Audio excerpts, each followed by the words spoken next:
Okay, thank you. So the question could be rightfully asked, what place I have on this podium with 6 people of very diverse background, but who all have one thing in common, and that is that they live in Yerushalayim. So what right do I have to come here and expound on it?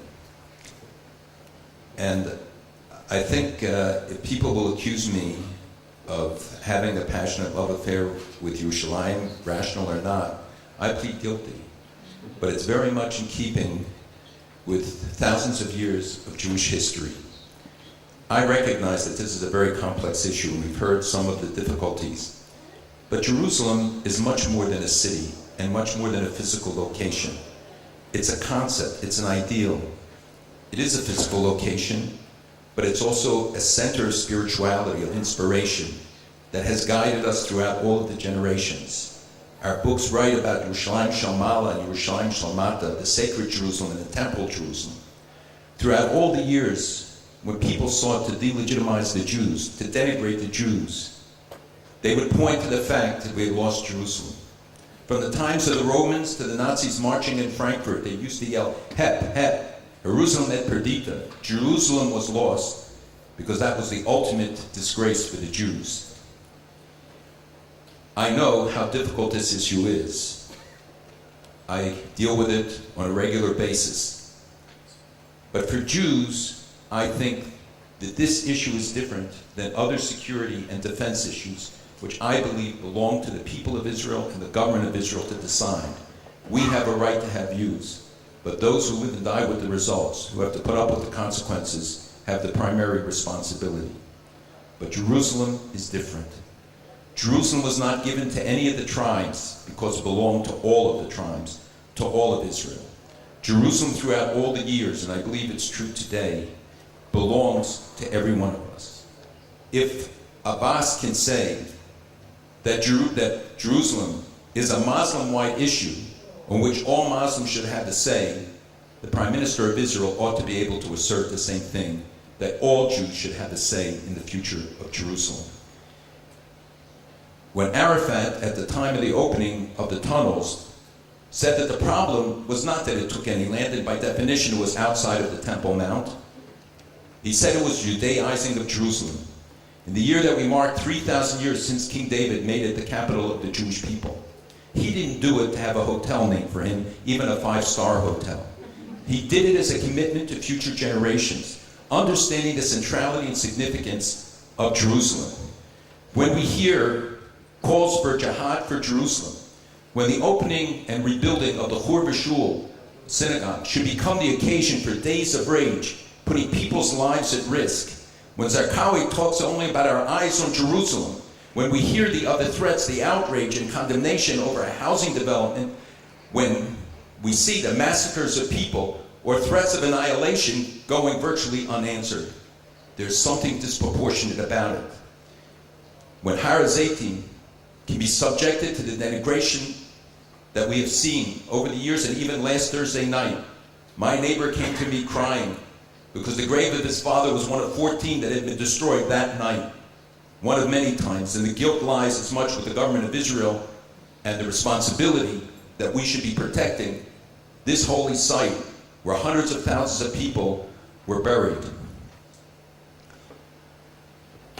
To me, the denial of Jerusalem is the delegitimization of the Jewish people. Throughout all our years, the refutation of the doctrine that the Jewish people would disappear was the return of Jews to Jerusalem. There was a meeting in Amman of a CESCO, to which Arab ministers came from various countries to protest the fact that the government of Israel decided to refurbish Jewish holy places, and in particular focused on 2, claiming that Kutab Rachel, Rachel's tomb, Kever Rachel, was in fact a mosque. For 3,000 years, it was not a mosque. The same that they deny us the right to the Kotel, calling it Al-Buratzwal, or saying that Marat Machpelah, the fact that after the Muslim entrance was fixed, that the Jewish entrance could not be.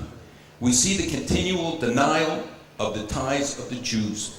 Why? What is the benefit? I believe we have to respect everyone's interests, everyone's ties, and recognize the interests of all religions. But to deny us our past is to deny us our future. To tell us that we have no roots in Jerusalem is part of the worldwide campaign of delegitimization, not just of the state of Israel, but of the Jewish people. I went to East Jerusalem in 1966.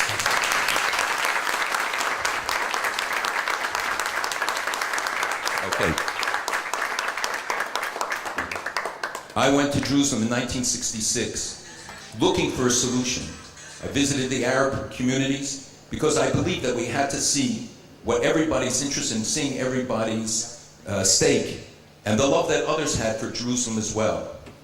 What did I see? The sanitary conditions. Were there universities? The degradation under the Jordanian control? Was any investment made in Jerusalem? Was the status of Arabs elevated in Jerusalem? I saw quite the contrary. Jerusalem came back to life under Jewish sovereignty. Throughout all the years when others turned their backs on Jerusalem, only the Jews maintained their obsessive love affair with Jerusalem. Our synagogues were built facing Jerusalem. We prayed towards Jerusalem. It's mentioned 700 times in our Tanakh. We do so not because we deny the rights of others. We respect the rights of others. But for all the generations, we never broke the bond.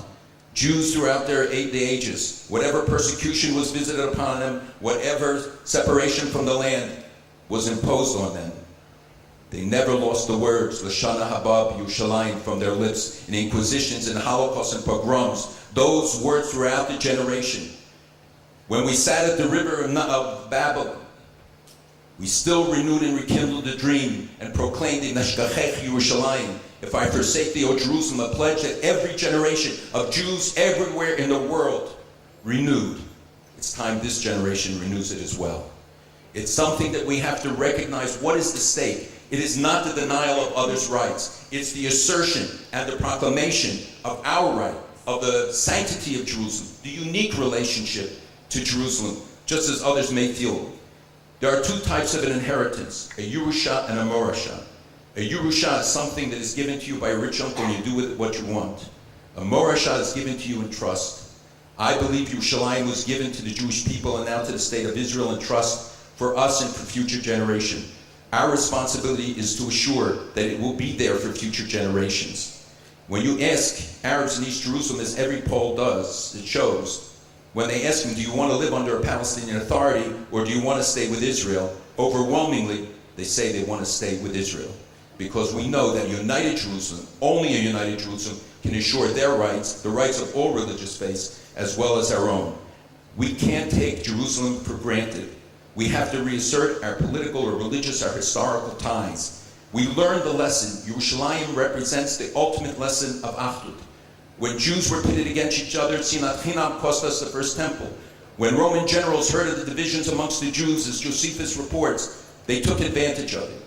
So first and foremost, there must be internal unity. Jerusalem's history is our history. Jerusalem's trials and tribulations have been the trials and tribulations of all Jews throughout the ages. And it's time that we have to recognize this special relationship and to work with it. When he said in Meshkachech, he didn't say East Jerusalem, West Jerusalem, North Jerusalem, or South Jerusalem. It was Yerushalayim. And Yerushalayim as a whole remains sacred to all of us, and that it's our obligation in this generation to retain it. For 3,000 years, the Jewish people, even before we were a nation, had this special tie. When Melech Shalem greeted our forefather Abraham, when others spurned it, even destroyed it, we remained loyal. And I think we have this responsibility today. At Pesach, we proclaim Lashana Haba Yerushalayim. On Yom Kippur, Ni'ilah Lashana Haba Yerushalayim. The Gemara tells us that Ha'omer Yerushalayim lo mar klum, somebody who simply says Jerusalem hasn't said anything.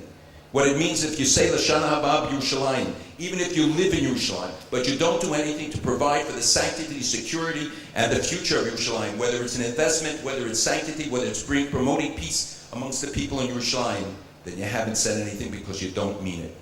Our generation is a generation of forgetfulness. We will pay a price in the future for forgetting about our past. Winston Churchill once said, the further ahead you look, the further back you look, the further ahead you will see. We look at our history not to get lost in it.